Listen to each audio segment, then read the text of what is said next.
আমাকে বাড়ি থেকে বের করে দেবে? আচ্ছা ঠিক আছে, আচ্ছা ঠিক আছে, মনে থাকলো তাহলে কথাটা। হ্যাঁ, না অল্প কটা ভাত খাও।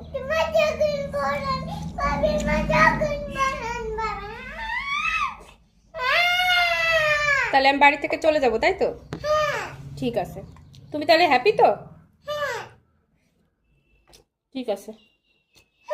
হুম, সত্যি কথা বন্ধুদের বলো এটা। তুমি হ্যাপি তো আমি বাড়ি থেকে চলে গেলে? ঠিক করেছো।